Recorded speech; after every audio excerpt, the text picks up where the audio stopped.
But I just wanted to welcome everyone. I'm Jessie Finney, the library director at the Scituate Town Library. And we wanted to welcome you along with the Scituate Garden Club to the first of the Dig In series on native plants, pollinators, and topics related to eco-conscious gardening.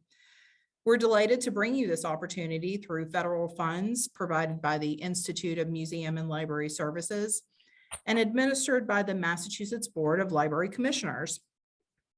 This year-long series kicks off today, but there are 6 other lectures and many other events and programs planned throughout the year. So stay tuned by checking out our website and following us on Facebook. Up next on November the 7th at 2 p.m., we have a hands-on workshop here at the library on sowing native seeds, and that will be led by the talented folks at Blue Stem Native Nursery. You can visit our website and go to the calendar of events to learn how to sign up. Today, I am really delighted to be introducing our first speaker in the series, Claudia Thompson. Ms. Thompson founded Grow Native Massachusetts in 2010, developing its program and leading the growth of this new nonprofit through its first decade. She is a national leader in the native plant movement, a published author and skilled photographer, and has held notable roles as Director of Education for the Appalachian Mountain Club, Director of Drumlin Farms for Mass Audubon, and serving on the board of the New England Wildflower Society. A strong advocate for the importance of land stewardship on all lands by all people, she believes that conservation begins at home. You can learn more about her work at claudiagthompson.com. I promise I'll stop talking soon so that we can get to the important stuff, but I did want to cover a few things about today's format. You're welcome to ask questions along the way using the chat feature. You're actually encouraged to do so as things come up in your own mind with the presentation. We will hold all questions until the end, at which time I will give Claudia your questions to answer. We hope to wrap up by about 3:30, but if there's time left after the initial chat questions are answered, we may be able to take a few raised hands. Everyone is currently muted, and I'll keep you muted throughout the presentation, but I will unmute at the end so you can ask questions. We understand that everyone's situation is unique and different, but we do encourage you to turn your camera on just to kind of facilitate that community feel. We will be recording Ms. Thompson's presentation, but the Q&A will not be recorded. Thanks so much to everyone for attending today, and a big welcome to Claudia Thompson and her exciting information on how we can all ditch the fall cleanup. Thank you, Jessie, and I'm gonna pop right into screen sharing here. Jessie, thank you for inviting me to kick this off. I'm so impressed with everything that Jessie and the Scituate Town Library has been doing to put this whole program together, and it's very cool to be part of it.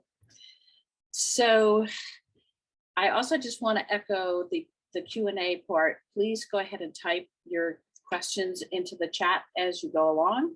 Jessie's going to help curate those questions because a lot of times they're questions in common, but if there's an urgent question that relates to understanding, she will interrupt me so that I can make sure that any point that needs to be clarified, I get the opportunity to do. So she will do a great job with that, and use that chat window for putting in what you want to ask. And let's dig in. I love fall, and I love absolutely being out in beautiful, beautiful places. And I was asking myself, you know, what makes a place beautiful? And I think for me, it's sensing the richness of cycles and sensing the richness of lots of things going on in a garden or in an ecosystem that make me feel like it's magical, it's full of life, it's contemplative, it's a great place to be. So, you know, think about this environment where the forest floor in the spring, and you have bunchberry coming up through the forest floor, this great carpet of haircat moss and a little bit of leaf litter and duff. It's gorgeous, absolutely gorgeous. Or another little photo that I love, this is from a Punkapuck Bog, which you may know because it's not too far from you guys there south of Boston. And here we have pitcher plants that eat insects.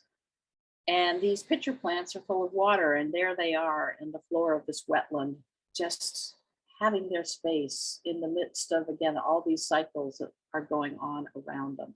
To me, that's just beautiful. Interestingly, here are pitcher plants in a cultivated garden. These are pitcher plants in the New York Botanical Gardens native plant garden, which was installed down there in the Bronx less than a decade ago. And again, you have this richness of the flowers, the foliage, what's going on in the moist ground plane that I think makes it feel special. And I love this because this is the High Line in New York City. And this is the part of the High Line that hasn't yet been developed. This is actually still where there's some old rail line. And what you see is common milkweed. This photo was taken in May. And you have the beautiful common milkweed that is so important to monarch butterflies and to that part of our ecosystem. And yet it's also framed by a plant called Anothera biennis, evening primrose. And those are Anothera stalks from the prior year's growth that are brown, and yet they're still serving an ecological function. And all this is beauty in the midst of New York City. And of course, my keyboard has stopped working.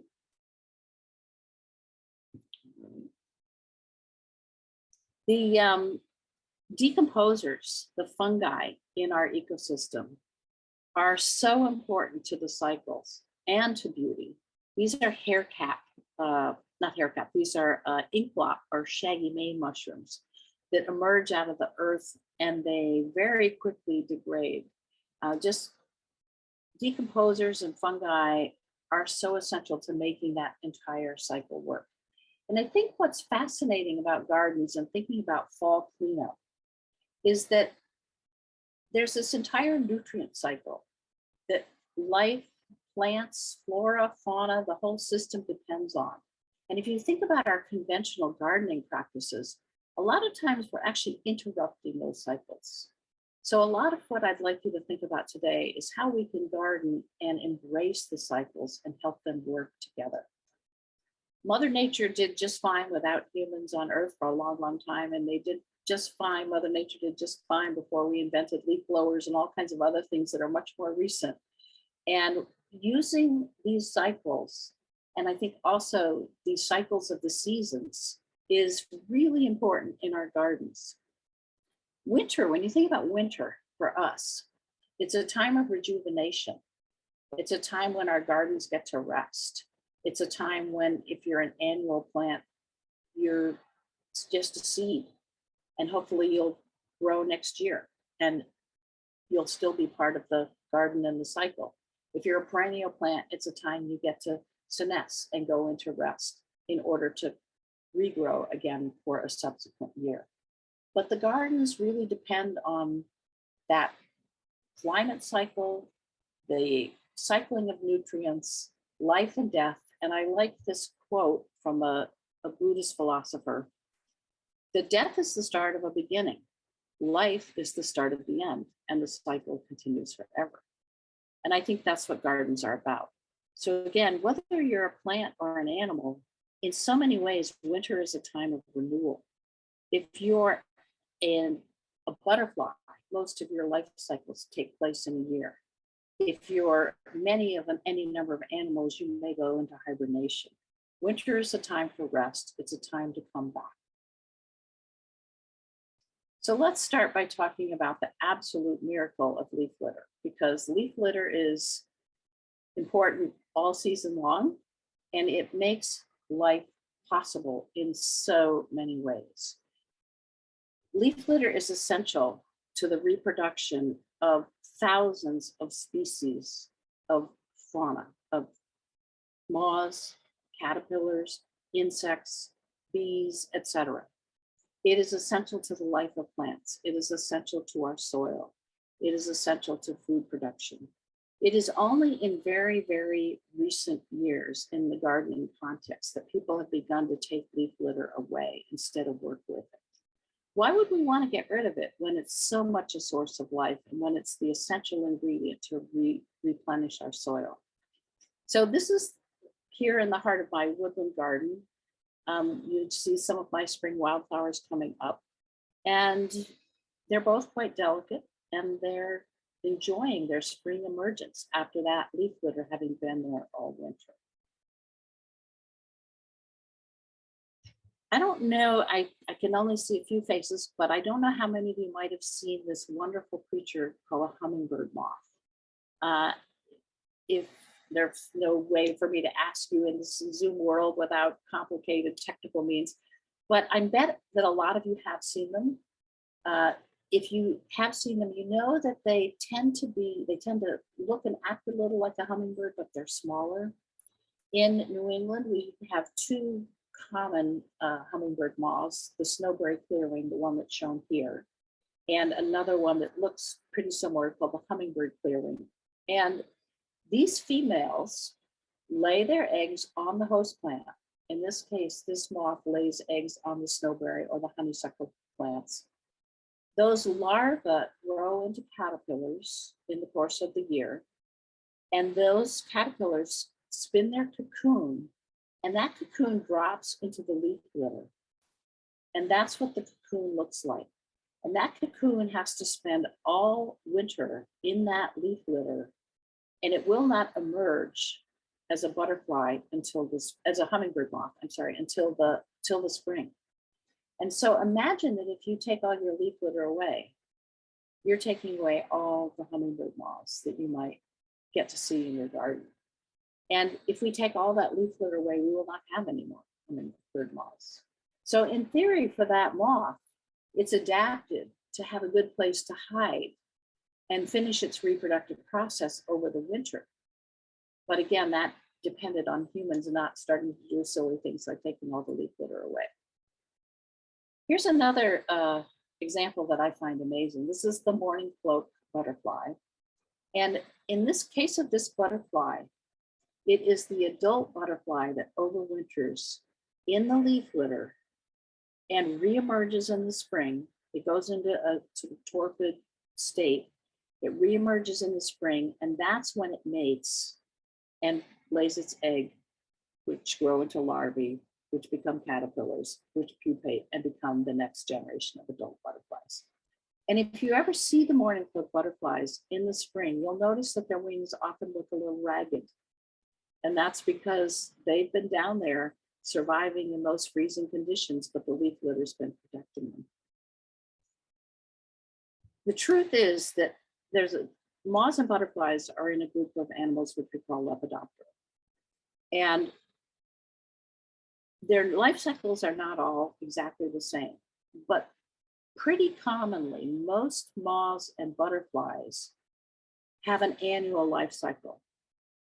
And that means that the adult moths and butterflies that you see one year, it will be their offspring that you see the next year. Those adults generally don't live more than a year. Again, rare exceptions, but pretty much universal. And so the cycle over winter that allows these moths and butterflies to survive, sometimes it's as an egg. Sometimes that egg has already become a caterpillar, and it's the caterpillar that overwinters. Sometimes it's the pupa or the chrysalis, as in the case of the hummingbird moth. And it's in the case of the morning cloak, it's the adult that overwinters. So if you look at these examples here, the great spangled fritillary caterpillar is what overwinters in the leaf litter. They love violets, and so if you have violets in your garden, that's good too.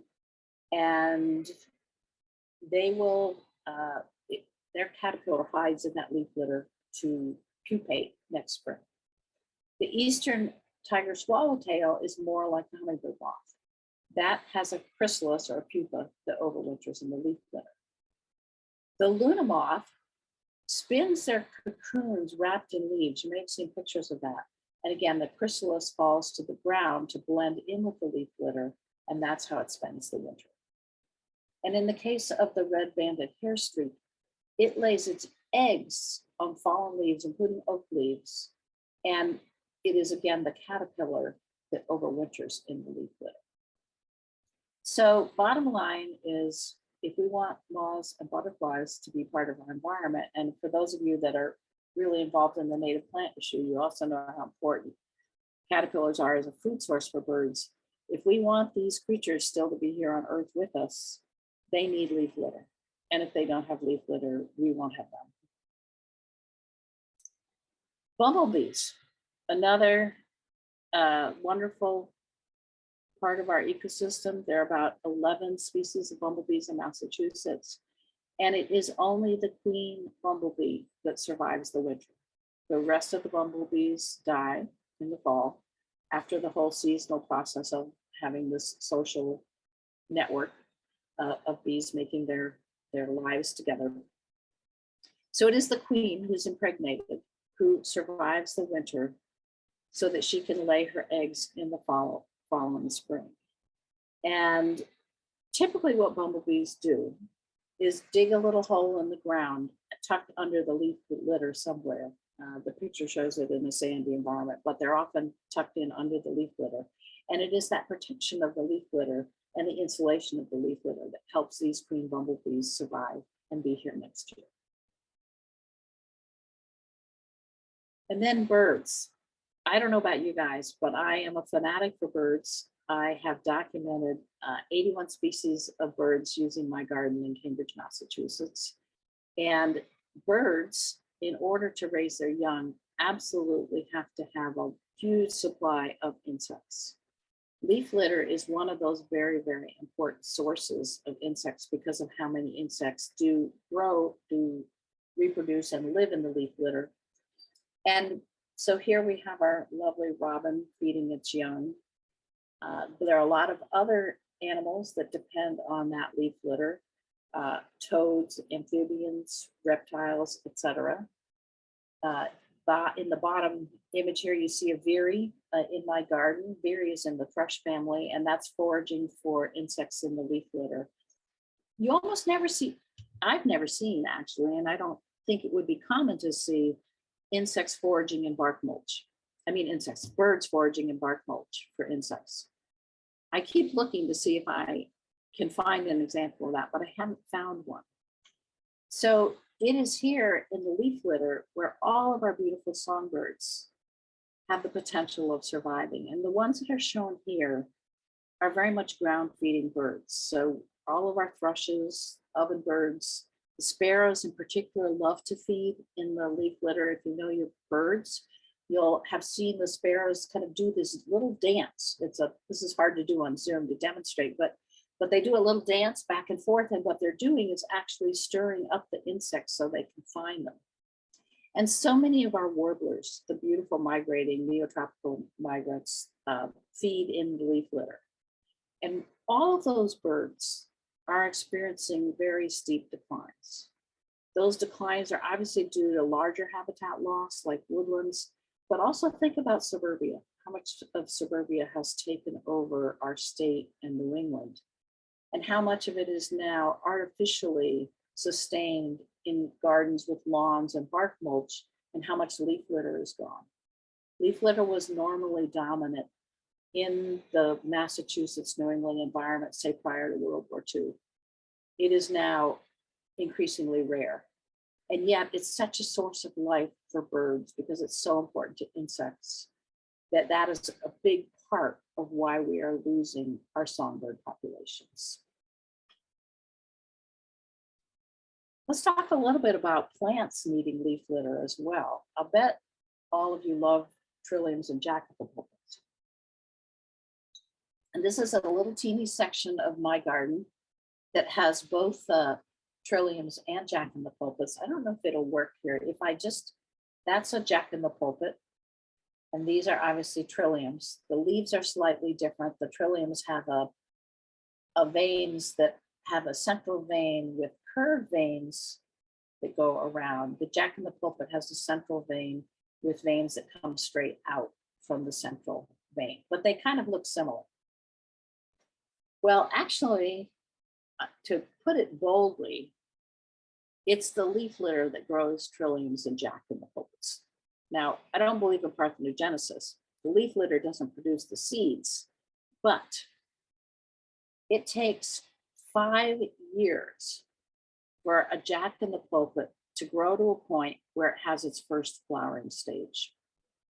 So here's a Jack in the Pulpit in my garden, and that fall it's gone to seed, has these beautiful berries with the seeds inside the berries.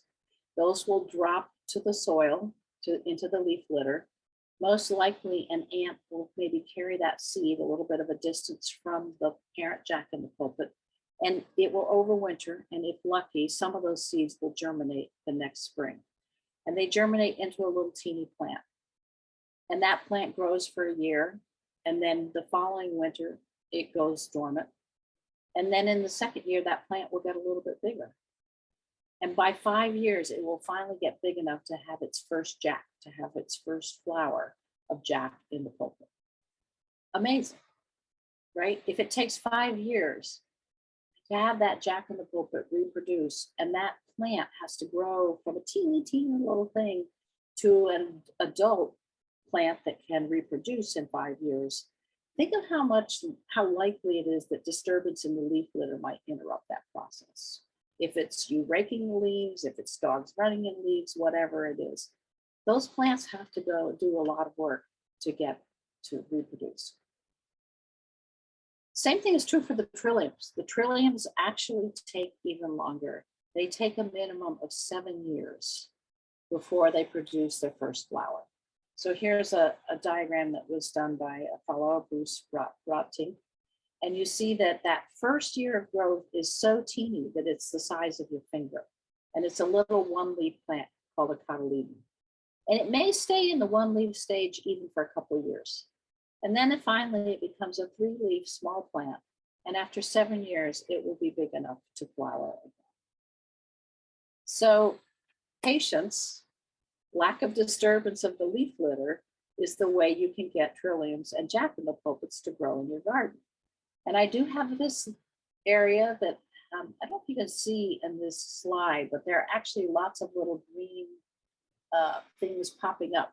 And you can't really tell in the beginning, are those going to be baby trilliums? Are those a weed? You know, when they're really teeny. I tend not to pull up anything at all until I'm sure I know what it is, because I might be pulling up the very plants that I want to have reproduce. So in this particular section in my garden, where there are a group of trilliums and Jack in the Pulpits, sometimes the ants carry the seeds and they spread to more distant places, but they have reproduced pretty successfully, even with all the squirrels that dig in my garden that I want to say, get out of my trillium and my Jack in the Pulpit farm.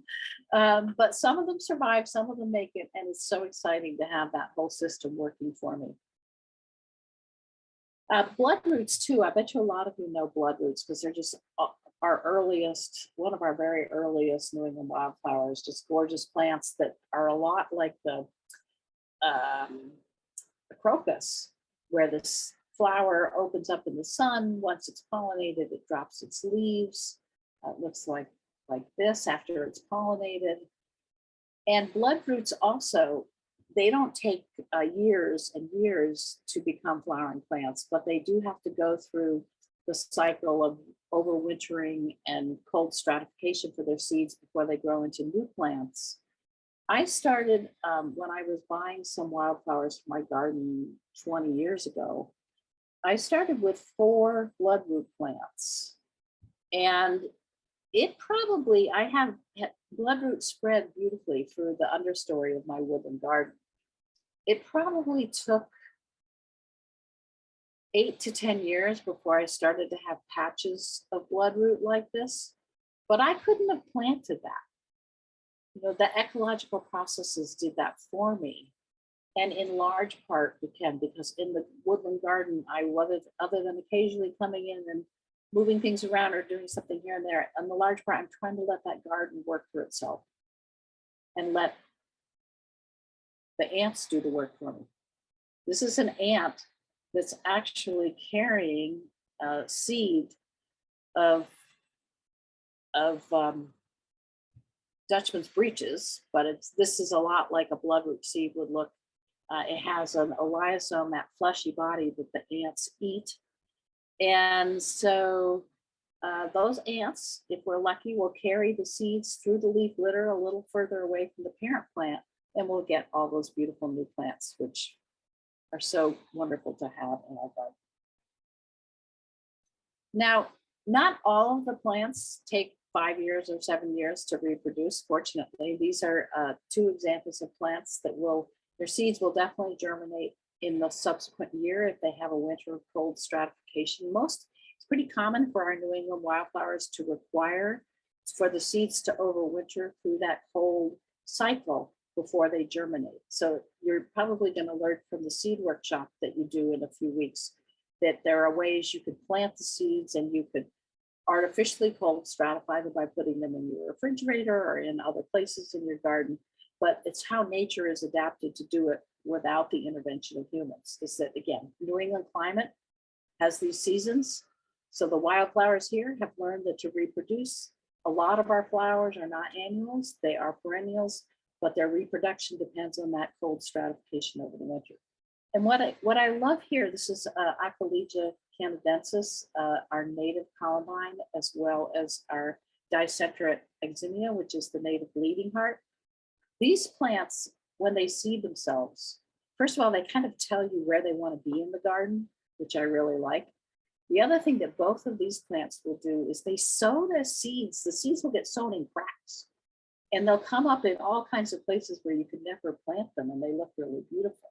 And so it's wonderful to take advantage of the fact that these plants will sow themselves.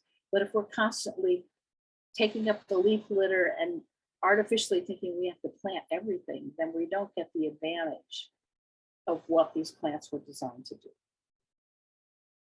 What I love about leaf litter is that it arrives free by special delivery every year. You don't have to do much. You may not have to do anything.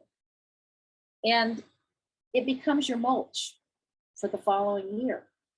So this is my garden in spring. And over winter, that leaf, which is the mulch and was delivered last fall, has done a brilliant job of protecting the soil. And here the spring wildflowers are just starting to come up through the leaf litter. It's April.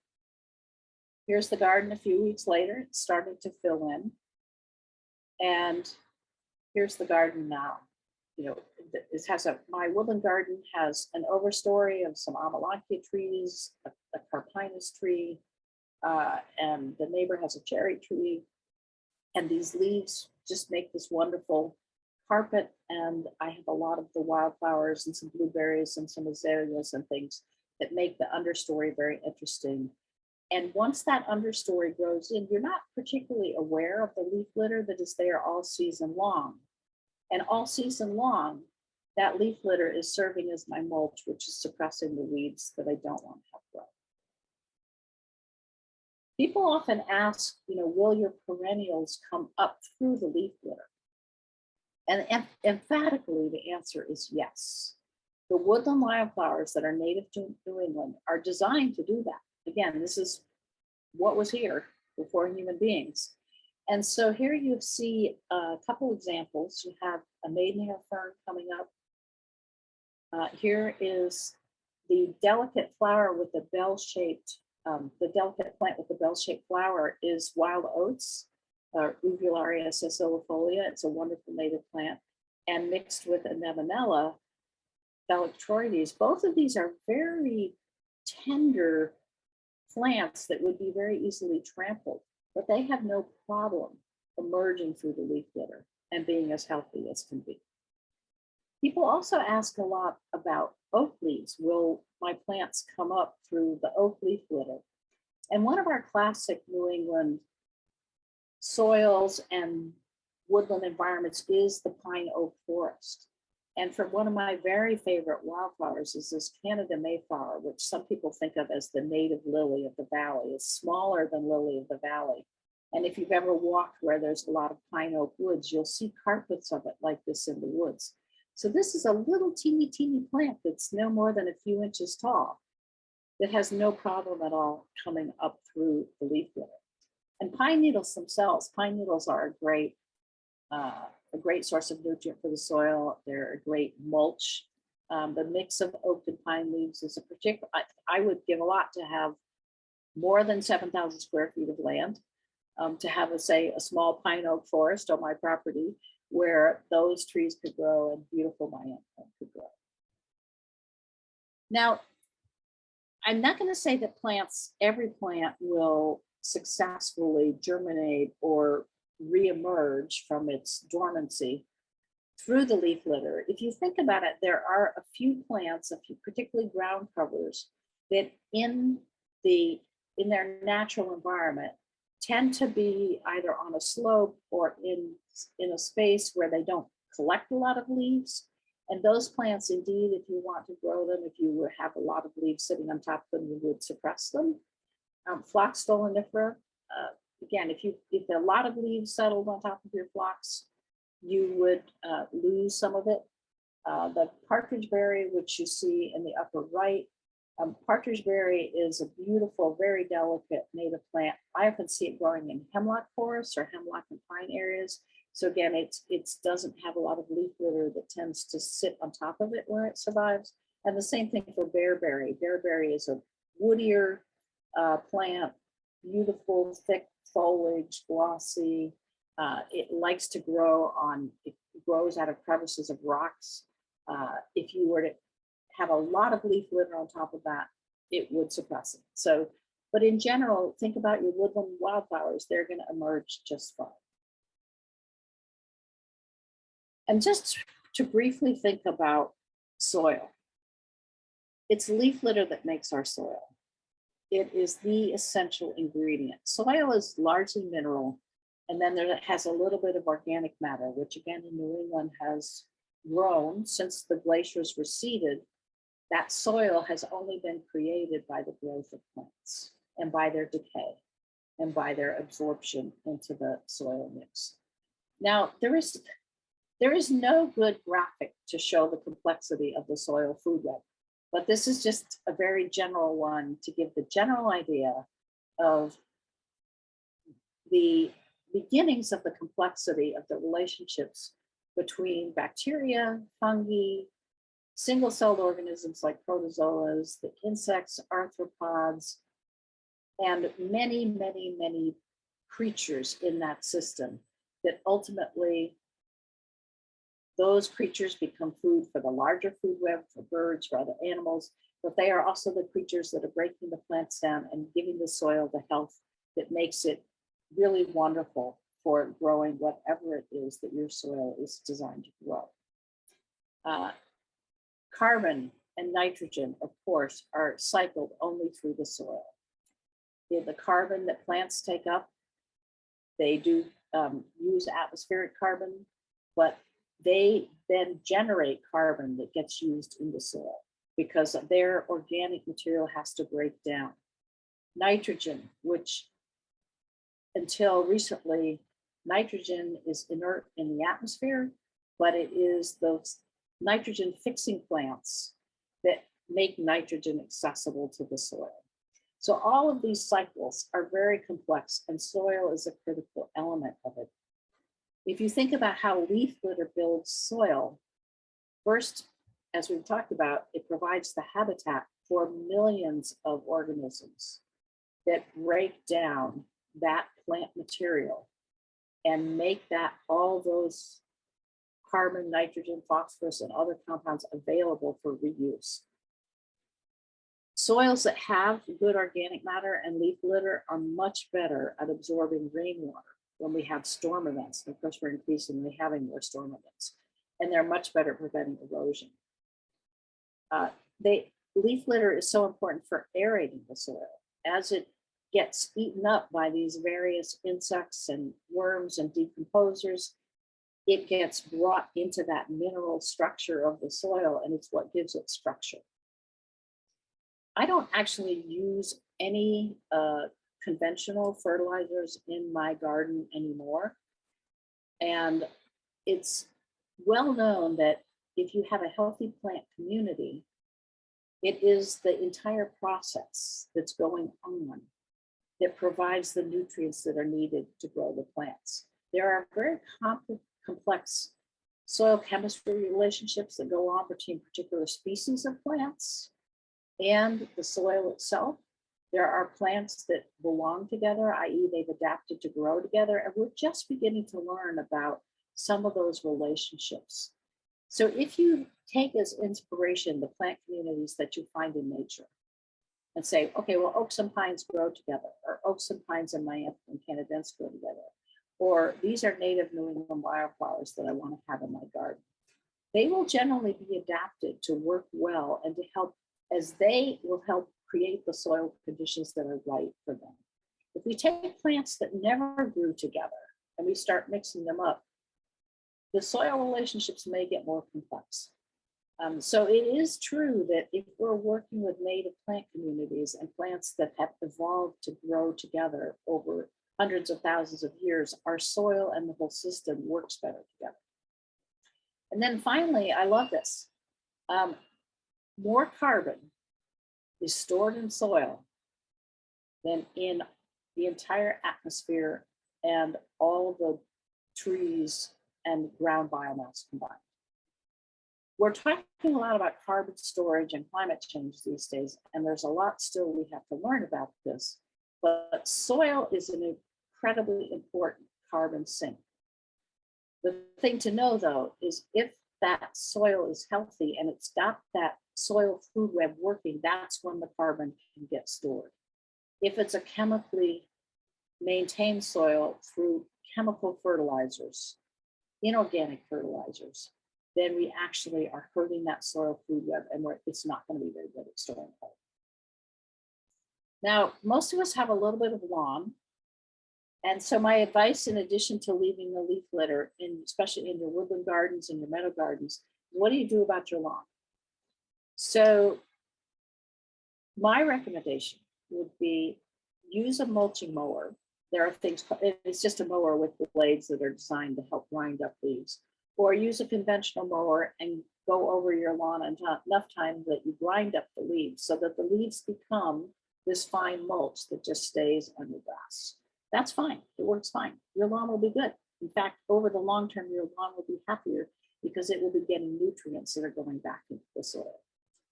If you don't want to do that, you can rake up the leaves off your lawn, but you're taking some of the nutrients that it might benefit from and you're putting them somewhere else. But if you do that, you can rake them into compost piles, and that's another good use for them in your home garden.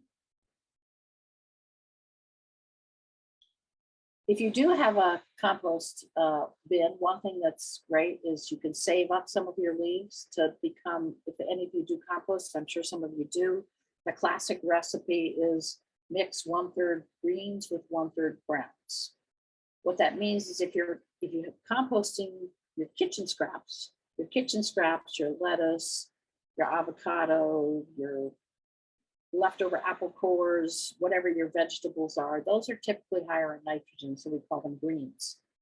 You want to, if you just compost those without adding leaves or higher carbon content materials, you'll get a stinky mess. So for compost to work, you want a balance of the higher nitrogen scraps with the higher carbon scraps. Leaves are higher in carbon. So if you decide to rake leaves off your lawn, you can put them in a compost bin and save them for mixing with your kitchen scraps to do your 1/3 green, 2/3 brown compost. All right, now we're going to talk about deadheading. I looked up the definition of deadhead the other day, and I love it because a deadhead, according to the dictionary, is a boring or an uninteresting person, a freeloader, a passenger with a free ticket. So I think that's perfect because a deadheaded plant is a freeloader.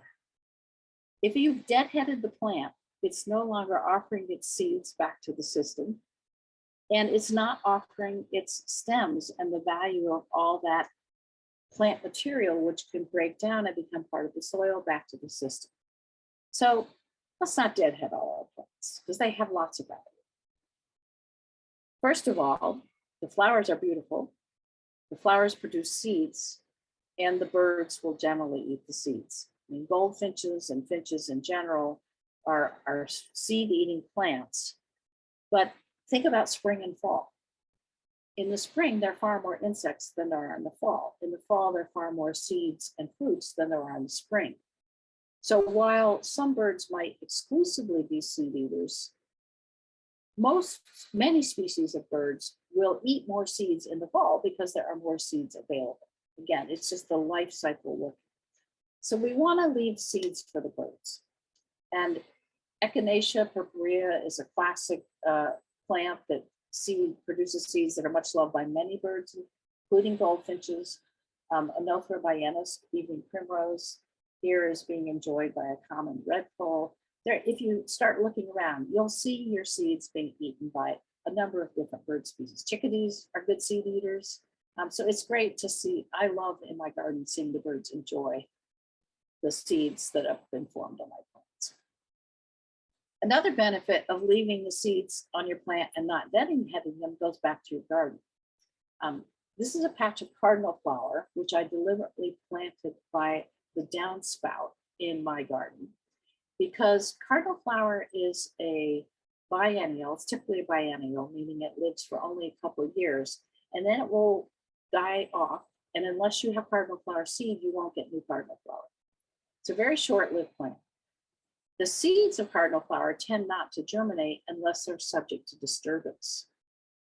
And so I had Cardinal Flower in one part of what I call my little meadow strip for years, and then I would lose it. I wouldn't have any more Cardinal Flower. And once I learned that Cardinal Flower seeds need disturbance, I said, let me move it to my downspout area and hope that the rain and the action of the water might keep that soil disturbed so I could have Cardinal Flower that will replenish itself. Well, not only did that work, another really cool thing happened, which is, if you look here in the foreground is my original Cardinal Flower patch by the downspout, but in the distance are the Cardinal Flowers that reproduced in the cracks at the edge of another patch of my garden. So the Cardinal Flowers have started spreading around my garden in this beautiful way, just because the seeds are being moved around by the rainwater coming down the downspout, and because I'm allowing those seeds to be part of the system. So I love that. It's just fun. And if you like hummingbirds, you gotta love Cardinal Flower. Cardinal Flower is one of the only things that it's probably only pollinated by hummingbirds. I don't know of another pollinator for Cardinal Flower, but again, if you want seeds to form, you want hummingbirds to be there, and the hummingbirds really, really like the nectar of Cardinal Flower. And then let's also talk about the value of stalks for stem nesting bees. There are about 300 species of native bees in Massachusetts, believe it or not. They're probably estimated, we're still discovering species, but it's estimated there maybe are about 400 native bee species in New England, and 300 of those live in Massachusetts, 300 or more live in Massachusetts. And native bee habitats and life cycles aren't well understood yet, but we're beginning to understand more about them. Both these diagrams are from the work of Heather Holm, who has written several great books on native bees. And so look her up if you want to get those books or to learn more about native bees. But one of the things we do know is that maybe a third of the native bee species nest in tubular structures, in stems, in tunnels, in flower stalks that are pithy or hollow where they can lay their eggs. So the recommendation now is, if you want not to deadhead at all, leave your dead foliage or flowers for the winter. It's beautiful. If you feel like in the spring that your new growth is needing a little bit of relief because there's still a lot of dead stalks there, then what you can do is trim back the foliage, the dead foliage at that point. But you still want to leave some stems, maybe 8 inches tall, 10 inches tall, even 24 inches tall, because even through the spring and summer, there will be bees that will nest in those stems. There are certain species that don't nest until the following year. So it's, again, this complex cycle where the dead foliage has a lot of value. And in particular, these are plant species that I think many of us may have in our garden, all of which are known to support stem nesting bees. And so again, the more you leave your stems, the more you let the whole cycle do its own process, you are making habitat for a lot of other fauna that make the entire system work together. And we know that we are losing biodiversity. We're losing the biodiversity of birds. We're losing the biodiversity of insects. This has been increasingly in the news in the last 5 to 10 years.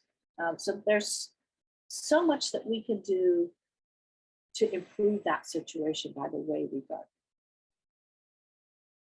I wanted to think about why it's become the norm in the gardening world to cut everything down. Like, here comes fall, you cut down all your plants, and there's nothing left. Because if you look at the photographs out there, there's so many photographs like this. And if you were a photo editor making a calendar, would you use these kinds of images? I was even going to try to do a test for us. I was going to try to take a photograph of fall foliage that had gone into winter in the snow and contrast it with a garden that had been totally cut down and had no foliage left and totally deadheaded. And the problem was, when I went on the web to search, I didn't have a photo of a garden cut down like that. And I went on the web to search and see if I could find one. I couldn't find one. The only photos I can find on the web are photos of dead foliage that look artistic and beautiful. So if our artistic sensibilities appreciate this, let's bring that sensibility into our actual gardens and see that what happens in that time of fall and in that time of winter is also beautiful. We don't have to cut it all down. It looks better this way. Okay. Snags. One of my favorites, brush and logs. Also, really important part of cycles, decay, the ecology of fauna that lives within them. This is a log I put in my garden quite a while ago. We were doing some tree work, and I thought, well, this is an artistic addition to the garden. Why not just put it there and have the plants grow up around it? It ultimately can become a place for moths, or who knows what's going to happen. And unfortunately, I don't have a whole series of what happened over 10 years, but 10 years later, that's the log. The garden has grown around it every year. And the whole time, it's provided a lot of habitat for insects. I know the birds have been in there foraging for insects because they forage not only in the leaf litter, but around this decaying log. And instead of taking everything off site when I did the tree work, I was able to incorporate it, some of it, right into the garden itself and have it useful. I also, when I was getting involved in both the native, using almost exclusively native plants in my garden and thinking about the potential of my small garden in Cambridge to provide habitat, decided that I wanted to see if I could create a home for nesting woodpeckers. And so again, my garden in Cambridge is 7,000 square feet. So probably a lot of you have bigger gardens than that. The house takes up about a third of the lot. So I maybe have about 4,000 square feet of garden. And I had to twist my husband's arm to create this standing deadwood. But I said, I want to, cut down this tree, but I want to leave the trunk and see if we can get downy woodpeckers to nest. Well, I did twist his arm enough that we tried this experiment. And we definitely got a lot of habitat for native bees as the wood was decaying. And there are many birds that might have chosen to nest in cavities in trunks, tree trunks, and not just woodpeckers, nuthatches, titmice, brown creepers, owls. All those species of birds need nesting cavities in old tree trunks. But I have to tell you that my experiment worked. It's been one of the most exciting things in my garden. It took 5 years before the downy woodpecker built the nest in that snag. And this was 2013 that we were sitting on the back porch in April. And I was drinking a cup of coffee and I was like, oh my gosh, this is working. This is so fantastic. So here's the male downy woodpecker, doing a really beautiful job of drilling that hole out for the nest. And it was April. It took the downy a couple weeks actually to drill that nest.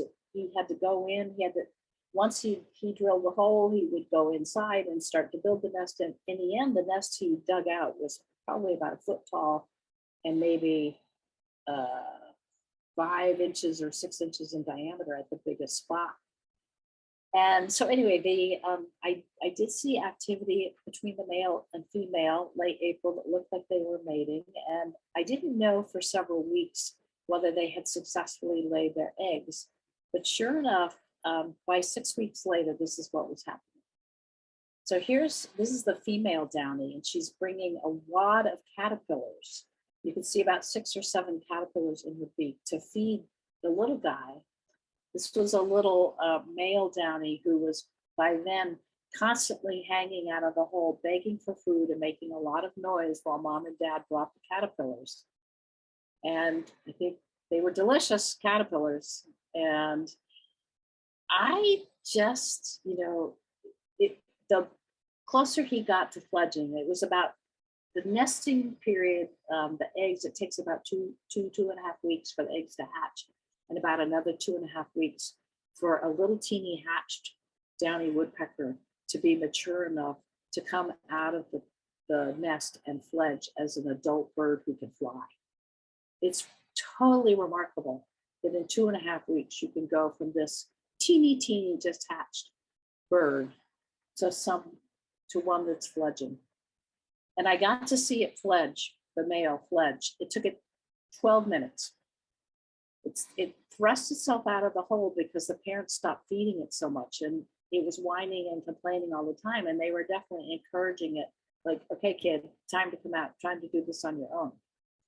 And after it thrust itself out of the nest, it grabbed the side of the tree and it flew around the yard for a few minutes. And 12 minutes later, there it was in the garden in the middle of my yard. You could tell just like totally newly fledged. And, to me, I grew up on 100 acres and the woods were all around me. And to think that I could create habitat in my little garden in Cambridge that allowed this woodpecker to nest and have another generation. I never got to see that in the woods as a kid. But in this case, I could do it and drink coffee on my back porch and watch it. So I just think it says a lot about the potential of all of our gardens to do that in this kind of setting. So if I had my druthers, I would love to have a beautiful arched standing deadwood tree that occurred all by itself, because I think those are artistic too. But I'm really pleased that I created this one. And for several years, I finally had to cut it down because it finally got so rotten. I am in an urban environment. I didn't want to fall on somebody. But the downies came back the next year and they were drilling holes in it, and all kinds of native bees nested in it. And it had all kinds of habitat value in the time that's about 12 years that snag was up in my garden. And brush piles too are really actually quite important to birds. And this is a dark-eyed junco. And there are all kinds of birds who love to forage for insects in places like brush piles, may want to hide. In the spring, I've had hermit thrushes, wood thrushes, and Swainson's thrushes in my Cambridge garden.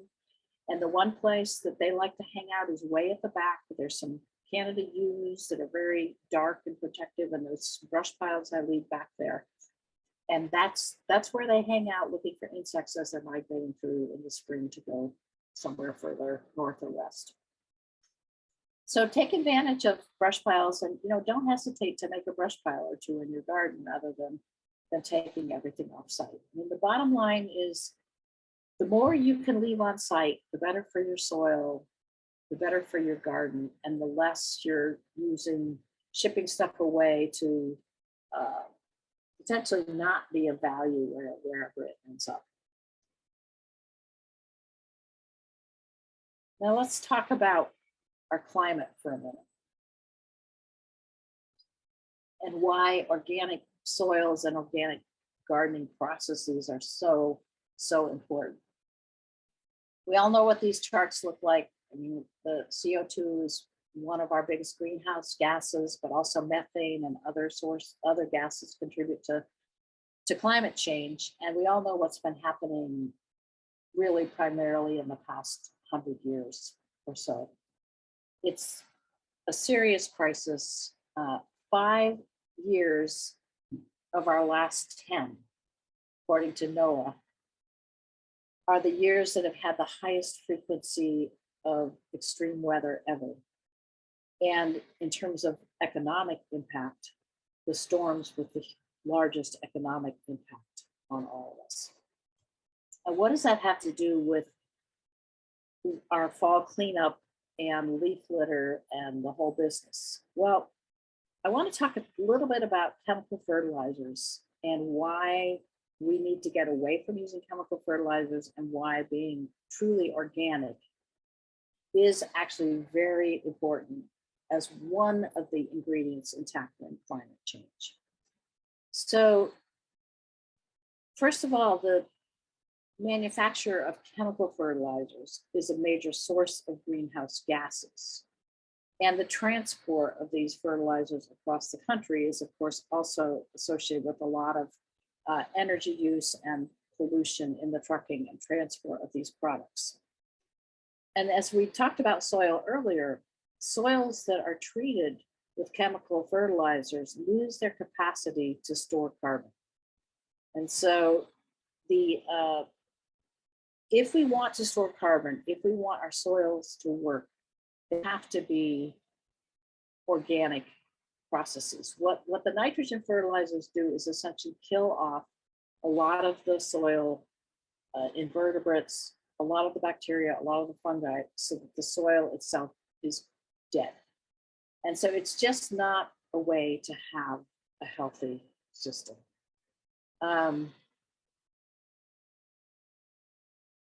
If you look at the rise of chemical fertilizers as an industry, it's really a post-World War I, post-World War II phenomenon.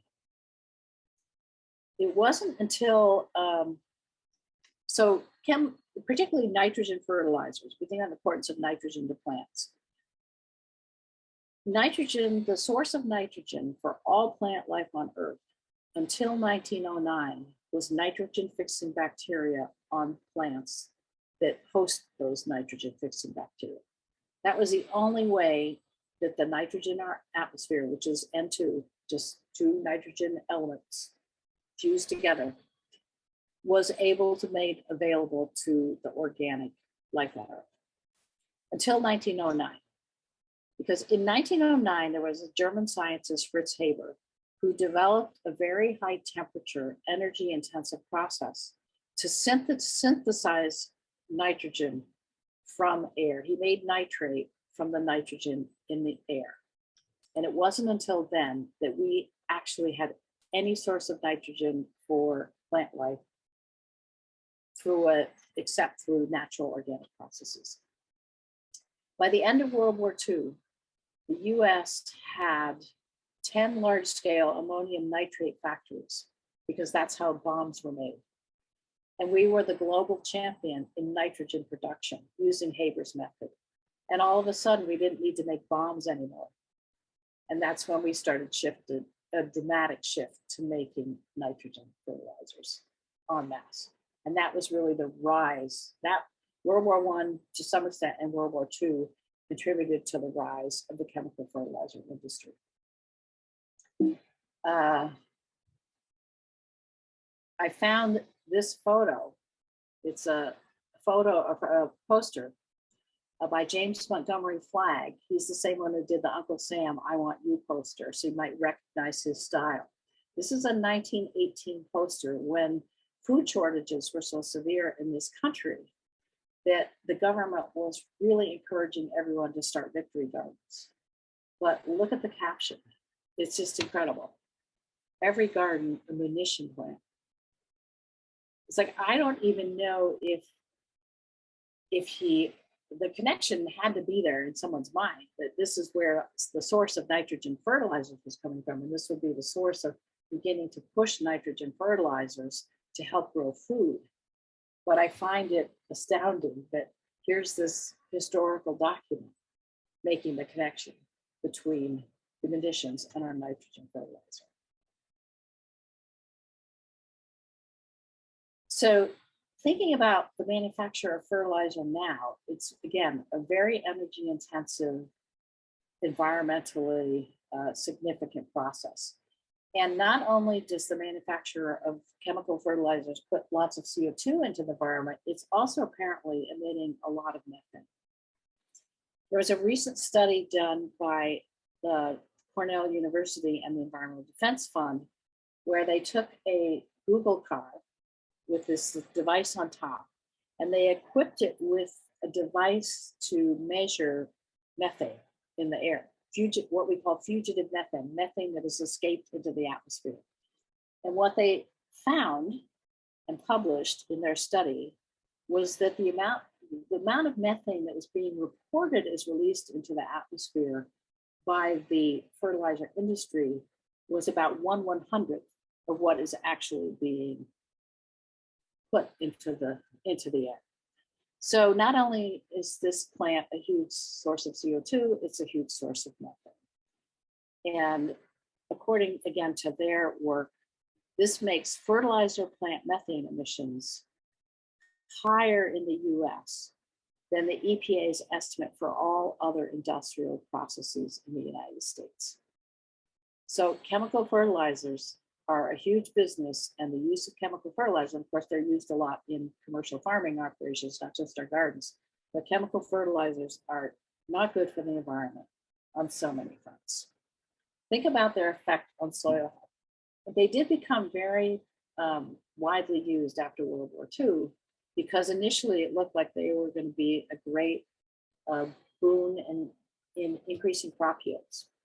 And certainly in the 1950s and 1960s, again, on the large commercial scale operation, crop yields increased a lot. But what is very well documented in the last decade or more is that, again, these chemical fertilizers are actually very bad for the soil, and they're altering the pH. They're killing off all the beneficial bacteria and fungi that we need for our soils to work. This means the soil starts to become prone to compaction. It becomes prone to erosion because there's no more drainage. The roots don't get the air that they need. And so we start to have more pollution and runoff from the nitrogen into the groundwater. The plants aren't taking it all up. And then ultimately, the big, sad, terrible part of this is that this is also really contributing to climate change, because of the importance of soils to carbon storage. Our healthy soils are what are essential both for healthy gardens, whether they're crop gardens, whether they're our gardens, and to storing carbon. And so if we want to have those healthy soils, here's the summary. If synthetic fertilizers essentially go straight to the plant, but organic processes feed the entire soil ecosystem, which is why that soil is healthy, then what should you use? Well, your best organic fertilizers are what you have on your own property. It's all the carbon and nitrogen and other compounds that have gone into growing your plants in the first place that are now can now decay and replenish that soil. So your leaves, your pine needles from your garden, if you need some more, grab some from a friend if they're not smart enough to keep them. I once I had replanted a section of my front garden, and I wanted to use some pine needle mulch. And so I had a friend who had a driveway. She lived in Lincoln, and she wanted to get all those pine needles off her driveway. So I managed to get 7 or 8 yard waste bags full of delicious white pine needles. And they were a fabulous, I have to say, they were a very fabulous garden mulch. I love them. Obviously, you can make your own compost, or you can buy compost and compost teas. You can sometimes get manure and use that as a fertilizer. Be very careful, because manure, whether it's cow manure, chicken manure, or whatever, all that stuff is really high in nitrogen. So you have to be really careful about burning your plants. And then, of course, there are many products you can buy that are truly organic, that are produced from natural plant and animal waste, that can be beneficial for gardening. Bone meal is organic, blood meal, cottonseed meal, etc. So in order of importance, your leaf litter is number 1, and your garden waste. Any compost you make yourself is number 2. Mix your greens and your browns. And then there are really good products. I like the Coast of Maine products a lot. There are other good organic products. that can be helpful if you feel like you have parts of a planting project or parts of your garden that do need some additional fertilizer to get them established. Finally, let's just talk a tiny bit about one of my favorite horrible machines in the possibly one of the worst machines, no, not the worst, but up there, one of the worst invented on earth, leaf blowers. And like, I guess the first question I would just ask you is, if you are walking by a site and somebody is running a leaf blower, do you walk towards it or do you get away from it as fast as you can? If you walk towards it, then let's talk. But if you're like me and you get away from it as fast as you can, this might be one. They're hazardous to your health for so many reasons. First of all, the sound. They can make us go deaf. They are great sources of air pollution, regardless of whether you're using an electric leaf blower or a gas-powered leaf blower. Electric one is probably a little bit better, but somebody's generating that electricity and that's producing carbon dioxide and consuming energy. So they're not good for the energy system and for air pollution. Most of all, they're actually quite harmful to your garden. You know, they're blowing, if you think about the soil health, they're blowing all kinds of material off your garden, in addition to the leaves, that is valuable. They're disturbing that entire layer of living organisms that are in your soil. The hot air, that air can be up to 200 miles per hour at a high-powered leaf blower.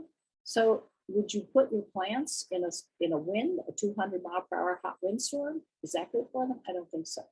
And I don't think we've begun to measure how much harm they do to our lungs when you're walking and that stuff is being blown around. I think that's why we all run away from them. I know I do. And I actually am constantly in this trying to hold my breath so I'm not breathing what they're generating. They're also a huge source of disturbance, not just to us, but to birds and wildlife. So silence is golden. And that's not just a song from the 60s. It's a long-standing proverb and one that I know, one of the worst parts of fall, the sound of leaf blowers. So love your ecosystem. It's what keeps you alive. Leave the leaves as much as you can. Save all of them on site if you can. Minimize your deadheading. Use more snags, brush, and logs in your garden. Go organic. And we really need to work on our climate action, both at the large governmental level and at the individual level. So what does this mean about the fall cleanup? That's what you all came to think about. This is your classic list of what we're all told to do. Collect and remove your leaves, fertilize your lawn, stick little things in it to aerate it, make that last mow really short, cut all your perennials down, then mulch your perennials. Some people recommend tilling the soil, draining your hoses, shut off your water. Well, what should you really do? Here's the quick fix. And what does that really mean in detail?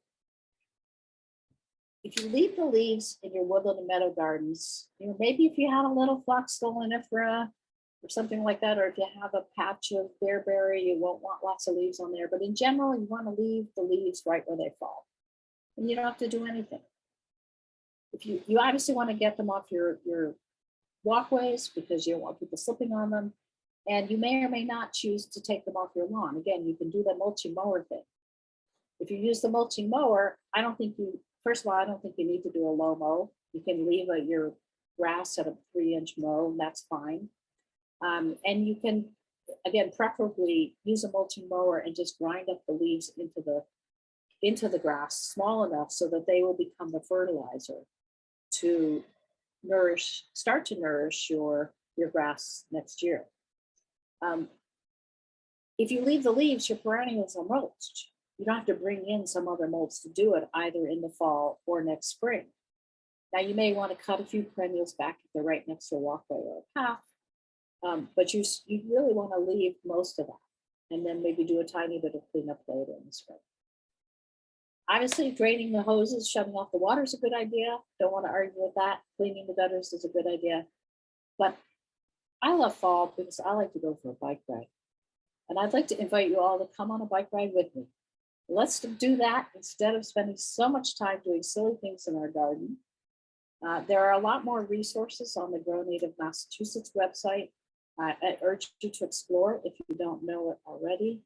I'm sure your garden matters just as much as mine, and every garden matters to this whole ecosystem business. Every landscape counts. I also have a website.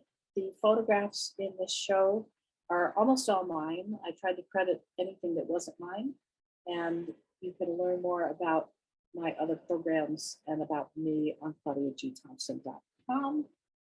And with that, I'm going to stop screen sharing, and we are going to take all your great questions.